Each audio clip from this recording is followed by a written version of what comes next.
అహంకార సంబంధంగా వచ్చేటటువంటి కోపం పరమ ప్రమాదహేతు.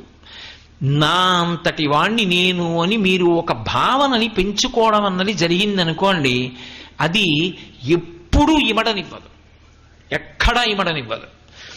నేనింతటి వాణ్ణి అన్న భావన ఒకటి నాకు ఏర్పడిపోయింది అనుకోండి, నేను సభలోకి వెళితే నన్ను ముందు కూర్చోబెట్టాలి, నేను దర్శనానికి వెళితే నాకు ముందు దర్శనం ఇప్పించాలి, నేను ఎవరింటికన్నా వెళితే అందరూ అగ్గగ్గలాడిపోవాలి, అయ్యి బాబోయ్ ఆయన వచ్చారు రండిని కూర్చోబెట్టాలి. నేను ఓ సభలోకి వెళ్ళి ఓ కుర్చీలో కూర్చుని ఉపన్యాసం వినలేను. నేను ఓ గుడి దగ్గరికి వెడితే 10 మందితో పాటుగా వరుస క్రమంలో నిలబడి దర్శనానికి వెళ్ళలేను. ఎందుకంటే ఏదో ఒక అంశ పెట్టుకుంటాడు, నా ఎందు విభూతి ఉంది కాబట్టి నేను చాలా గొప్పవాణ్ణి. ఇది ఎక్కడ వరకు వెళ్ళిపోతుందంటే భగవంతుని యొక్క దర్శనానికి వెళ్ళినప్పుడు కూడా ఈ చీడ విడిచిపెట్టదు. ఆయన